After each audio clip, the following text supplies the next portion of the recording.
मस्ती। ठीक है। तो आज हम तो प्रकरण शुरू करने से पहले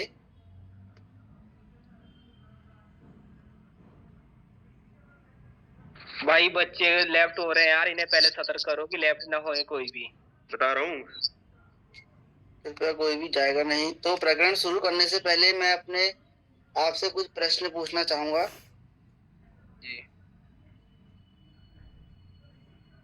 तो सबसे पहले ये आप बताएंगे कि हमारे बीएड करने का मुख्य उद्देश्य क्या है? टीचिंग करना, टीचर बनना। टीचिंग करना, बहुत बढ़िया, बहुत सुंदर। भाई कोई पैसा होएगा टीचिंग करने के बाद। इज्जत होगी, मान सम्मान होगा। अध्यापक बनना, नौकरी पाना। अस्तु। तो हमारे बीएड करने का मुख्य उद्देश्य है अध्यापक बनना। नहीं, मुख्य उद्देश्य है आने वाले जो पीढ़ी है उसको अच्छे से समझाना और नए भविष्य का निर्माण करना। तो जब आप एक अध्यापक बनेंगे तभी आप किसी को समझा पाएंगे कि नई पीढ़ी का निर्माण तभी आप कर पाएंगे। नहीं सर। तो एक अध्यापक को किस प्रकार का होना चाहिए? वो अपनी कक्षा में किस प्रकार का रहे? ये मेरा अगला प्रश्न है।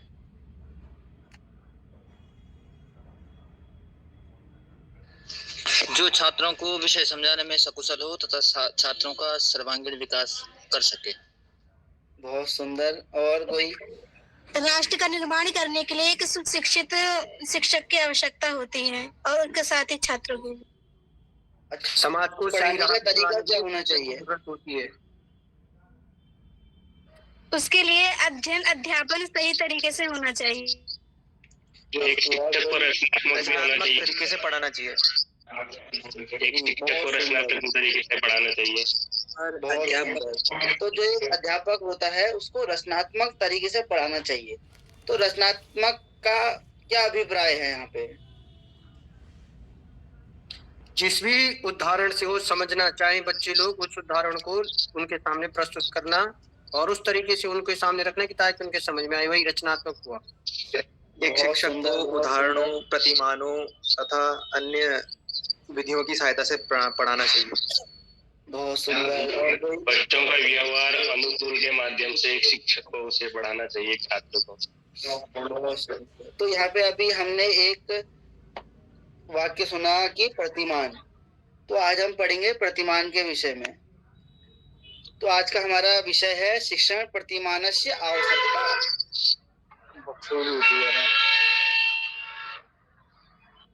हमारा शिक्षण का क्षेत्र है, उसमें प्रतिमान की क्या आवश्यकता है। तो सबसे पहले हम प्रस्तावना देखेंगे। दिख रहा है? नहीं सर। अस्तु।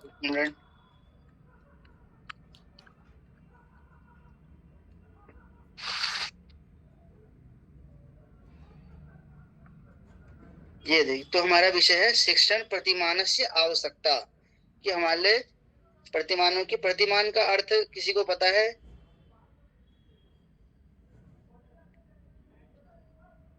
जी सर, मॉडल्स। बहुत सुंदर। प्रतिमान का अर्थ होता है कि मॉडल। तो हमारे शिक्षण के मॉडल की क्या आवश्यकता है, तो इस विषय में आज हम जानेंगे। तो सबसे पहले शिक्षण प्रतिमान की आवश्यकता। शिक्षण प्रतिमान आंग्ल भाषा के टीचिंग मॉडल का पर्यायवाची है। क्या है उसका पर्यायवाची? जो एक टीचिंग मॉडल होता है वो शिक्षण प्रतिमान की पर्यायवाची है। प्रतिमान का अर्थ है किसी भी उद्देश्य के अनुसार व्यवहार में परिवर्तन लाने की प्रक्रिया। अर्थात जो हमारा जो व्यवहार है उसमें किस प्रकार से हम परिवर्तन ला सकते हैं, उसका उद्देश्य क्या है? प्रतिमान। प्रतिमान का उद्देश्य है कि किस प्रकार से हमारे व्यवहार में परिवर्तन आ सके। प्रतिमान शिक्षण सिद्धांतों के प्रतिपादन में आधार का कार्य करता है। जो हमारे जो सिद्धांत है उसके जो प्रतिपादन अच्छे से सीखने की प्रक्रिया में जो वो है उसका आधार का कार्य करता है प्रतिमान। अर्थात शिक्षण सिद्धांत के लिए प्रतिमान परिकल्पना का कार्य करता है। जैसे हम जानेंगे कि ये जो एक यहाँ पे मैंने सूत्र लिखा है, दिख रहा है? जी। तो जैसे यहाँ पे मैंने एक वो लिखा है सूत्र, शिक्षण प्रतिमान क्या होगा? जैसे पाठ्यक्रम, साधन, शिक्षण, सीखना। जैसे पाठ्यक्रम, साधनानि, शिक्षणम और ये, तो जो इन सब से जो मिलके बनता है वो क्या होता है? शिक्षण प्रतिमान।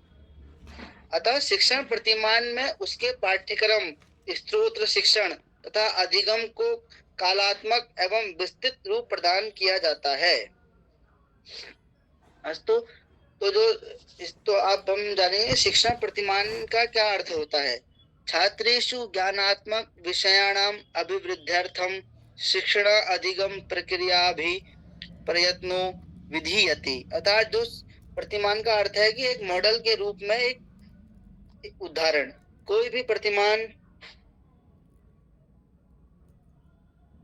प्रतिमान मान्यताओं पर आधारित होता है, जैसे कि वास्तविकता की प्रकृति से संबंधित होता है।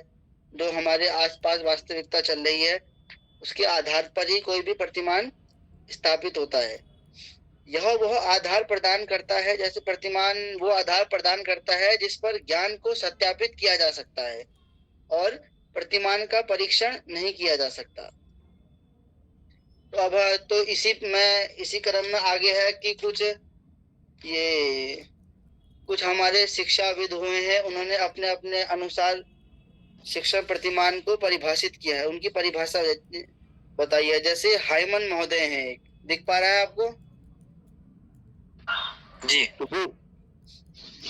तो जैसे एक हाइमन महोदय है, उनके हिसाब से एक प्रतिमान सीखने के बारे में सोचने और विचार करने की एक विधि है। क्या है प्रतिमान? सोचने और विचार करने की विधि। बहुत सुंदर। तो उनके हिसाब से प्रतिमान है कि एक विद्यार्थी किस प्रकार से सोचता है, उसके सोचने और उसके विचार किस प्रकार के हैं, उसकी एक विधि है, उसको जानने की एक विधि है। किसी विशेष वस्तु को उस वस्तु के तार्किक क्रम में व्यवस्थित करना और विभाजित करना या उसको प्रस्तुत करना की विधि को ही प्रतिमान कहते हैं। और उसके बाद दूसरे हैं एस.सी. वाइल्ड महोदय।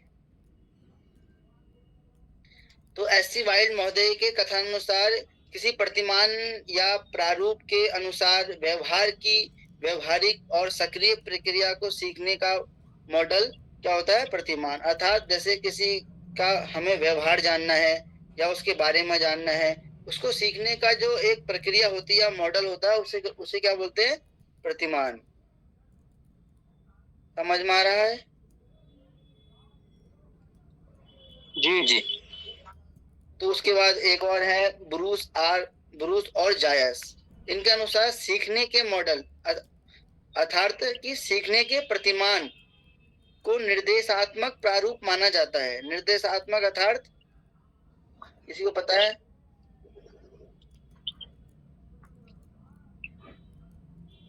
जैसे निर्देशात्मक, जैसे इंस्ट्रक्शन देना। निर्देश, हाँ, बहुत सुंदर। निर्देश का मतलब निर्देशवाचक, किसी को कुछ बताना या उसको निर्देश देना, उसको बोलते हैं निर्देशात्मक प्रारूप माना जाता है। सीखने के मॉडल उन विशिष्ट स्थितियों का वर्णन करते हैं जिसमें छात्र शिक्षक विशिष्ट उद्देश्यों को प्राप्त करने के लिए एक साथ काम करते हैं। अर्थात जैसे कि एक शिक्षक और छात्र किस प्रकार एक साथ काम कर सकें या उनका व्यवहार बदल सके एक दूसरे को सीख के, जैसे छात्र और जो हमारे वो है छात्र अध्यापक, उनके व्यवहार में बदलाव कैसे आ सके, इसको बोलते हैं शिक्षण प्रतिमान। उनके अनुसार, ब्रूस और जायस महोदय के अनुसार। उसके बाद अब हम अपने विषय की ओर बढ़ेंगे कि शिक्षण प्रतिमान की आवश्यकता क्या है।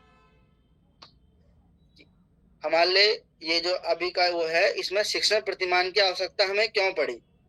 तो सबसे पहले हम जानेंगे रॉबर्ट ग्लेसन नाम के एक शिक्षाविद हुए हैं जिन्होंने सन 1962 तमे वर्षे एतत् प्रतिरूपम विकसितम, 1962 में इनका प्रतिमान का विकास किया। इन्होंने, किसने किया?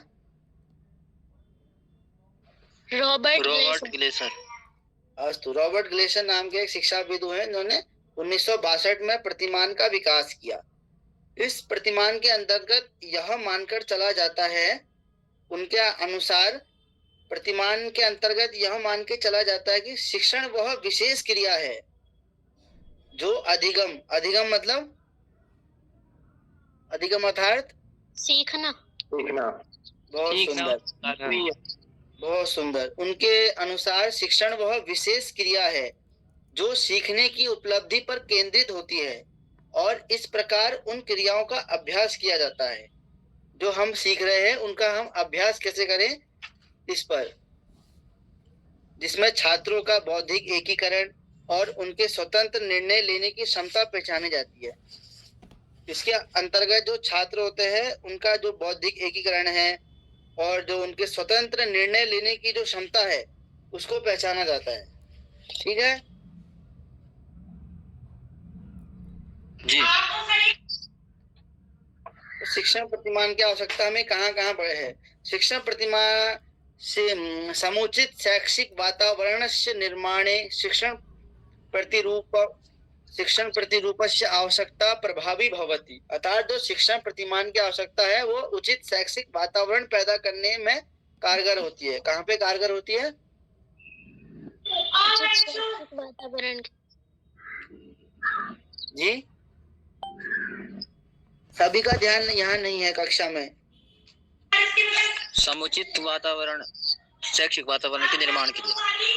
अस्तु, बहुत सुंदर। एक अच्छा वातावरण।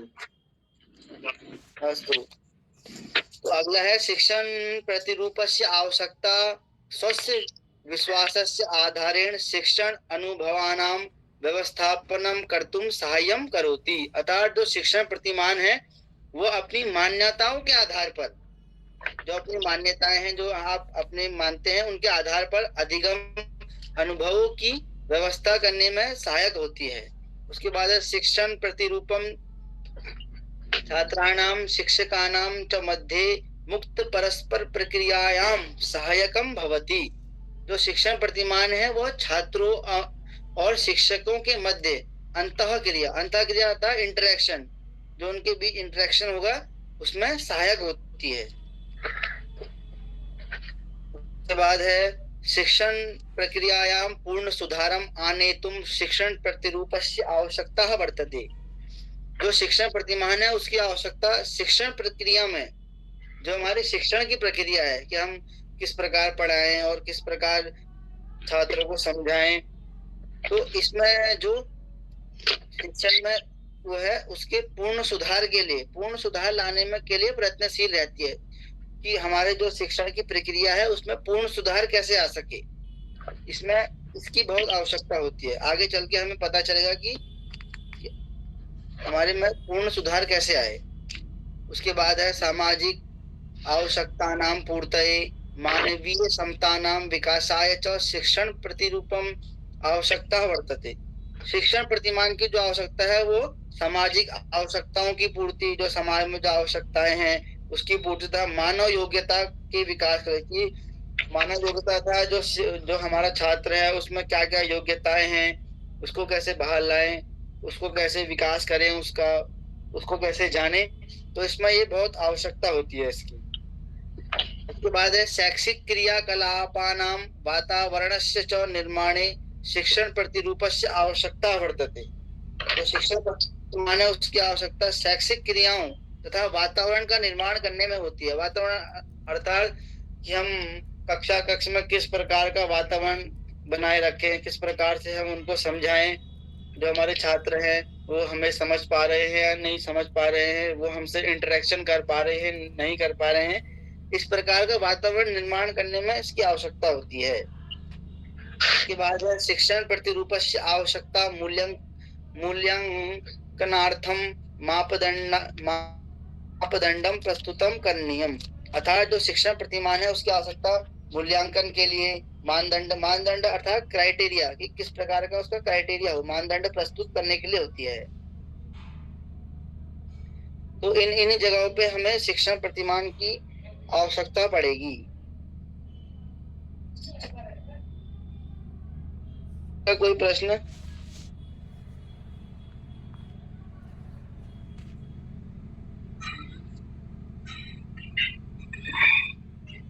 हरिओम। नहीं।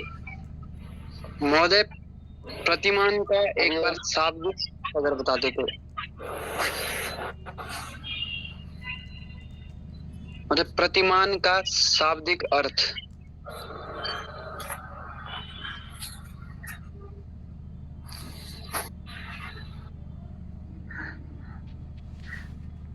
हरिओम। हरिओम। आवाज नहीं आ रही हरिओम। हरिओम जी। हरिओम। आवाज नहीं आ रही। हरिओम जी। मेरी आवाज आ रही महोदय? जी आ रही है।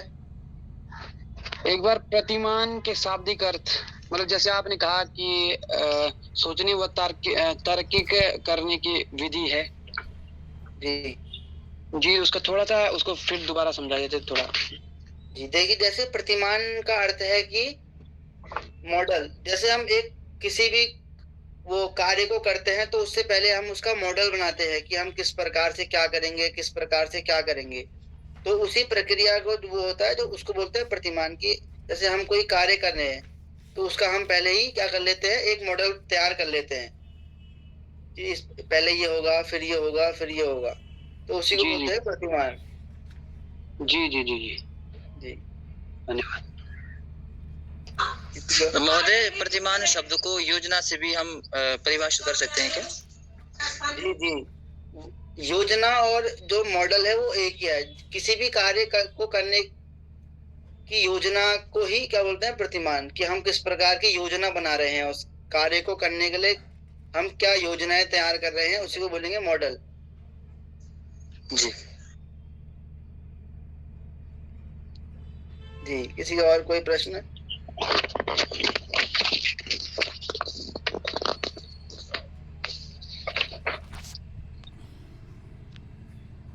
अस्तु, हम अपना प्रकरण समाप्त करेंगे। धन्यवाद। धन्यवाद।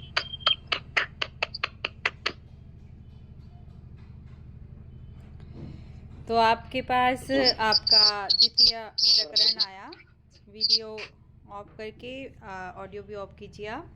द्वितीय प्रकरण आपके पास आया शिक्षण प्रतिमान, जिसको कि छात्र अध्यापक ने प्रस्तावना प्रश्न के माध्यम से आप सबके बीच रखा।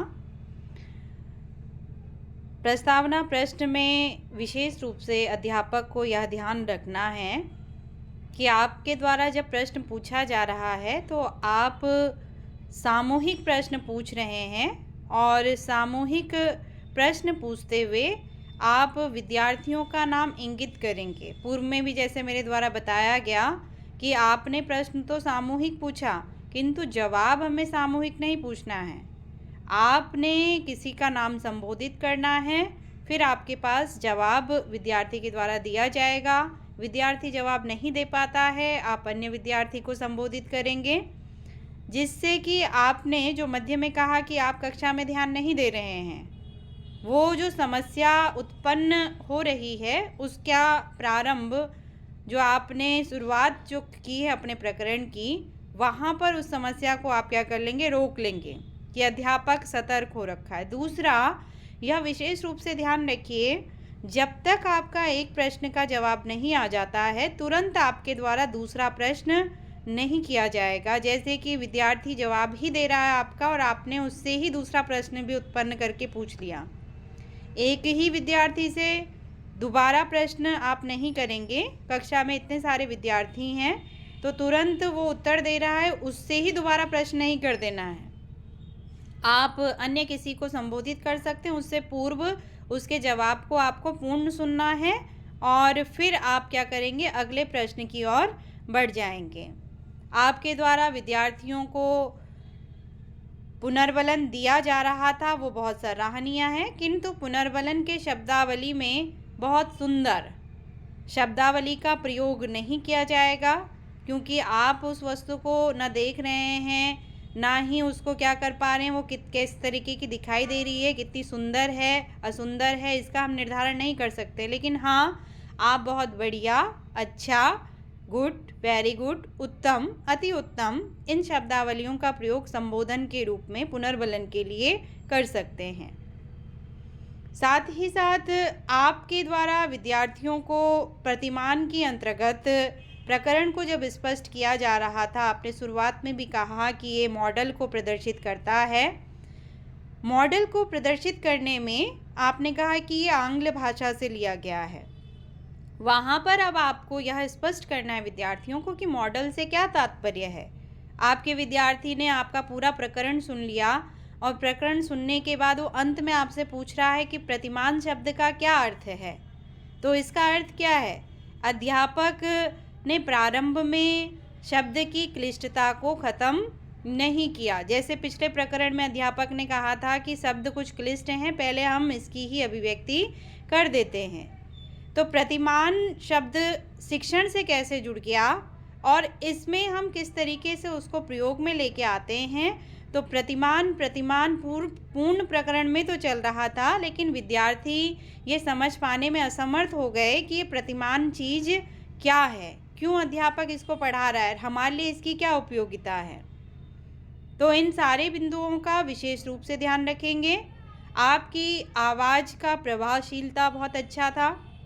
साथ ही साथ आपने मध्य में एक मूल्यांकन का प्रश्न भी किया, क्या आप इसके बारे में जानते हैं, जिसमें आपने विद्यार्थी को पुनर्बलन भी प्रदान किया, वो सराहनीय था।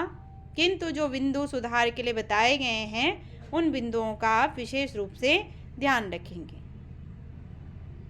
छात्रों को मैं यहाँ पर बताना चाहती हूँ, जो आप अभी का प्रकरण पढ़ रहे थे, इस प्रकरण का संबंध आप इस रूप में भी ले सकते हैं कि आप सभी भविष्य के अध्यापक हैं। भविष्य का अध्यापक अपनी कक्षा को किस तरीके से अधिगम कराने का कार्य करेगा, उसकी क्या युक्तियाँ होंगी, वो किस तरीके से अपनी पूर्ण पाठ्य योजना को व्यवस्थित करेगा, ये सारी चीज़ आपने कल को वास्तविक कक्षा में करनी है। लेकिन उस वास्तविक कक्षा से पूर्व आपको एक निर्मित या मैं ये कहूँ कृत्रिम कक्षा प्रदान की जा रही है। तो ये आपकी वास्तविक कक्षा का प्रतिमान कहलाएगा, मॉडल कहलाएगा।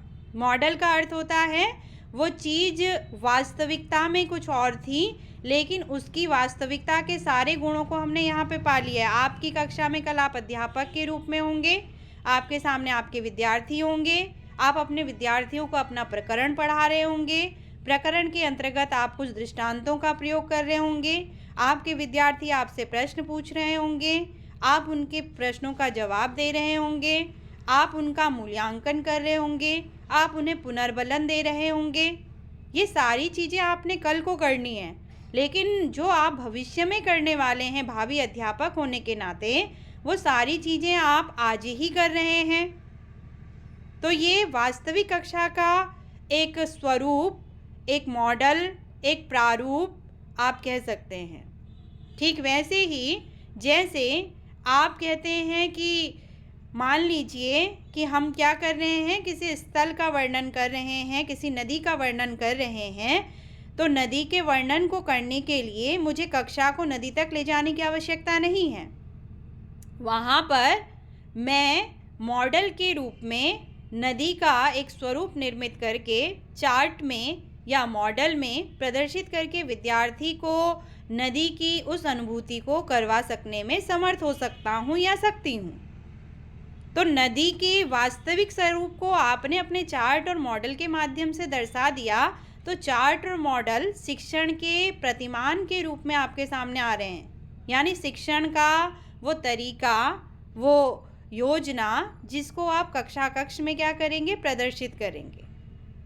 और कक्षा कक्ष में प्रदर्शित करते हुए आपको किन किन चीज़ों का ध्यान रखना है, वह शिक्षण प्रतिमान बिंदु के अंतर्गत बताया गया है। आप प्रकरण को कब कैसे बोलेंगे, कैसे आप दृष्टांत का प्रयोग करेंगे, आप विद्यार्थी को वास्तविक वस्तु का आभास किस तरीके से करवाएंगे। आप हरिद्वार में हैं, लेकिन अगर आपसे बात की जाए कि आप वाराणसी के बारे में ऐसी अभिव्यक्ति है, वाराणसी का परिदृश्य ऐसा है, तो मस्तिष्क में बनने वाला जो चित्र है वो चित्र वाराणसी का प्रतिमान ही तो है, मॉडल ही तो है।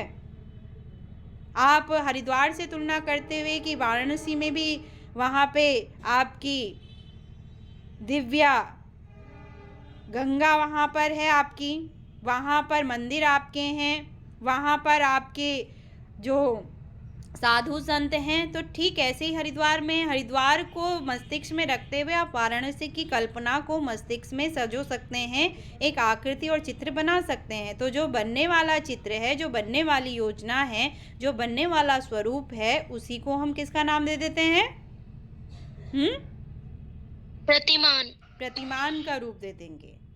तो प्रतिमान का इससे अच्छा दृष्टांत और कुछ नहीं हो सकता है कि आप सब भविष्य के अध्यापक हैं और आप भविष्य में की जाने वाली क्रिया को यहाँ पर प्रदर्शित कर रहे हैं। यहाँ पर आप सीख रहे हैं कि मेरी कुछ कमी है, तो मैं इस कक्षा में उसे प्रदर्शित करके और उस कमी के लिए मुझे मिलने वाले फीडबैक के माध्यम से मैं उसे सुधार सकता हूँ, ताकि भविष्य में जब मैं ओरिजिनल रूप में कक्षा के अंदर हूँगा तो मैं वहाँ पर कोई त्रुटि ना कर पाऊँ। क्लियर? तो इसीलिए आपको आपके अध्यापक के द्वारा ये प्रकरण पढ़ाया जा रहा था। तो आपका आज का 2 जो प्रकरण थे वो पूर्ण हो चुके हैं।